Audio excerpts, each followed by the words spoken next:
लंथाइगिरि महरगिरि मनेस्वर ब्रह्मनि दिनै सारादु नोंथाङा बाहागो लाफैबाय बिथांनि सोमोन्दै नोंथाङा दा मा जोङो जोबोद सासे माने जाय मानसियानोखि महरगिरि हिसाबै मोजां टेलेन्ट दंमोन आरो जाय दिनै मोनसे माहारियारि बा राष्ट्रीय थाखोआवबो दिनै गनायथि मोनदों बान्था मोनदों आरो बिनि जिथु सोरजि बे सोरजिखौ बयबो बाख्नायो बेबायदि सुबुंखौ जों अबथिरा खम बैसोआवनो खोमानानै लानांनाया माने जोंनि थाखाय दुखुनांथावल' नङा गोबां खहाबो दिनै बिथाङा जुदि जोंनि गेजेराव थाबावनायमोनब्ला आरो गोबांथार बेबायदि सोरजिगौमोन जोंनि जिथु सुबुं समाज बे सुबुं समाजाव गोबांथार आरो अबदान जाबावगौमोन नाथाय बियो गासिबो इसोरनिनो खेला जों बेखौ नाजावनानै लानांगोन दा जोंनि बिबाना जाहैबाय बिनि सोरजिखौ जों माबोरैहाय जुगामि लाखिनो हायो आरो बेखौ जों माबोरैहाय फोसावनो हायो आरो मोनसे इयुन जोलैनि थाखाय जों बेफोरखौ मोनसे दिन्थिफुंसालि बायदि खालामनानै बोरै इयुनाव बिसिनि माने जि जाखांबोनाय जिउआव सासे महरगिरि हिसाबैबो मानसिया माबोरै सुबुं समाजनो मोनसे गियान होनो हायो मोनसे फोरमायथि होनो हायो माने बिनि बागै मोनसे गोसो फुदुंनाय बा उत्सा खालामनाय बेखौ जों बै खालामनो हायो दा बे जोंनि बयनिबो गिदिर बिबान जे बेखौ जों माबोरैहाय खालामनो हायो दा कलाक्षेत्रनि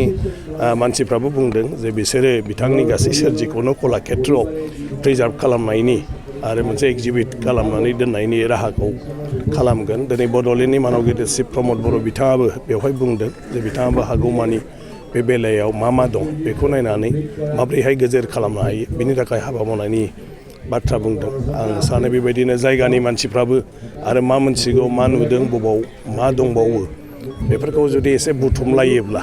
जों बिथांनि जिउआव सोरजिनाय गासै हाबाखौनो जोङो प्रिजार्भ खालामनायनि राहाखौ खालामनो हागोन होननानै आं सानो गोरोबलायनानै सार मनेस्वर ब्रह्म बिथाङा हादरारि थाखोनि अनगायैबो बिथांनि लाइफ स्केच जार्मान बायदि बा आमेरिका बायदियाव सावरायजानाय जादोंमोन नाथाय बर'फोरनि गेजेराव बिथांखौ अनेकआनो सिनाया बे बेलायाव जों बेखौ मिथिसार जाहोनो थाखाय माबा मोनसे राहा लानो थाखाय जों जायफ्रा मोनथिगौ बेनो जोङो इनिसियेटिभखौ लानांगोन जोंनि बेलायाव जाहैबाय बर'फ्रा जों एसे दस्रा खामानियाव जेब्लाबो बेस्थ' खालि जोंहा माखासे जोंनि गावनि जेंनाफोरखौ लानानै सानफ्रामबो जों बेस्थ' थायो नाथाय जोंनि गेजेरनिफ्राय सोर सुबुङा मायाव रोंगौथि दं आरो बिसोरो सुबुं समाजनि थाखाय हादरनि थाखाय मा मोजां हाबा मावदों आरो बेफोरो जोंनि जिउआव बेसेबां गोनांथि दं बेफोरथिं जोंहा बांद्राय नोजोर थाया आरो गतिके दासो लासै समा फैबाय गोलाव सम सोमावसारनायाव रावहाबो जेथिंबो नायनो सम गैया बेफोरबायदि थासारिजों फैनायनि थाखाय जोंनि माखासे गोरों गोरा सुबुंफोरखौ जोङो बेबायदिनो जोथोन लाबोनो हायाखै आरो बिसोरनि सोरजिखौबो जों गुरुत्व होबोनो हायाखै ओंखायनो दा बिनि बेलायाव जों जायफ्रा मोनथिलायगौ जों गावनो उद्योग लानानै जोङो बिथांखौ बोरैहाय जों मानसिफोरजों सिनायथि होनो हायो बेफोरनि माखासे हाबाफारि लानानै खामानि मावलांब्लानो आं सानो जोंनि गेजेराव बिथांनि सोमोन्दैबो जोंनि मानसिफ्रा जिफोर गोबां बिथांनि मावनाय हाबाखौ मोनथिया बेखौ जों मोनथिसार होनो हादों सार मोनसे खोथाखौ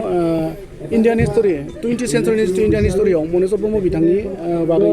लिरनाय फोरमायना थानायखौ जों मिथिना मोननाय जादों दा बे बेलायाव जों बेफोरखौहाय जोङो जोंनि समाजाव फकासाव लाबोनो थाखाय जों माबायदि राहा लानायखौ आं ओंखायनो बुंदों दिनै गोबाङानो बुंदों बिथांनि सोमोन्दै आरो जोंनि बड'लेण्ड चिफ प्रमद बर' बिथाङाबो दा माखासे बाथ्राफोर बुंलांदों ओंखायनो सोर मा मोनथिगौ आं होननाया जाय मोनथिगौ बेनो उद्योग लानांगौ बिथांनि सोरजि बबाव दं बिथांनि सोमोन्दै बबावहाय सोर मा मोनथिगौ आरो बेखौ लानानै जों फैलायलायोब्लानो जोङो बिथांनि जिउनि सोमोन्दै बिथांनि हाबानि सोमोन्दै खामानिनि सोमोन्दै जोङो बेखौ गोजोरै बेखौ थिनानै दोननो हागोन आरोखि आरो बेखौ मानसिफोरनो फोसावनायनि राहाखौ जों लानो हागोन ओंखायनो नोंथांमोनाबो खौरांगिरि हिसाबै जायफोरनिफ्राय बेफोर बाथ्राखौ मोनथियो गुदि खिथा लानानै बुथुमनो नाजायोब्ला आरो बे आरो साबसिन मोजां जाबावगोन जोंनि सासे बर'नि आगोमा अलंबार मनेस्वर ब्रह्म जाय बिथाङा 22 नभेम्बराव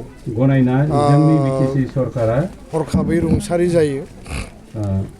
बिथांनि दिनै गोथार सारादु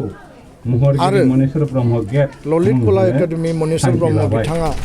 जि बर' हारिनो जि बिहोमा होबाय महरगिरि हिसाबै आर्टिस्ट हिसाबै पेइन्टिं खालामबाय आरो स्काल्पचार खालामबाय बे हारिनि थाखाय गिदिर मोनसे सम्पद बिथांनि हरखाब रुंसारि जानाया जोंखौ खस्थ' होदों गोसोआव दुखु होदों हारियाव सासे गेदेमा सुबुं जोङो हरखाबै खोमानानै लानांबाय बिथांनि सोरगोआरि जिउमानि थाखाय आं आफा इसोरनि खाथियाव आलो गोजोननि थाखाय आर'ज गाबदों दिनै जों बे गोथार सारादुनि सानाव जों ज' जादों आरो गांसे बिथांनि मुङै बिसम्बि दिहुनदों जेराव बिथाङा 1967आव बे हलिपारा गामियाव बिजनियाव जोनोम मोननायनि उननिफ्राय माने bachelor of fine arts master of fine arts degree लानायनि अनगायैबो बिथाङा नेशनेल इन्टारनेशनेल लेभेलाव एग्जिबिशन सेमिनार्स जिखिनि बियो आर्ट बा पेइन्टिं खालामबाय बेखौ जुगामि खालामनांगोन आरो बेयाव गोबां खोथा बाथ्राफोरखौ बेयाव लिरनाय जादों आं मिजिंथिदों जे जोङो माहारियारि आफादफोरा ज' लोगो नांनानै जोंनि मेलेमजिबि जोंनि सानसुमै ज' बयबो लोगो नांनानै इयुनाव जों बिथांनि मुङै मोजां बिमुं बिथांखौ जोङो गोजौ मासियाव लाखिनायनि थाखाय इयुन जोलैनो मिथिहोनांगौनि थाखाय जिखिनि हाबाफारि मावनांगौ दङ जों ज' ज'यै हाबाफारिफोरखौ लालांनांगोन आरो बेखिनि खोथाखौनो आं फोरमायबाय बिथांनि दुखुथिया न'खरजों दिनैनि बिथांनि गैयैयाव जोङो दुखुआव बाहागो लाबाय आरो दिनै जि जोबथा हाबाफारि उनाव जोङो आरोबाव मोजां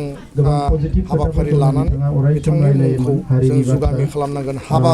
मावलांनाय जिखिनि दङ बेखौ जुगामि खालामनांगोन।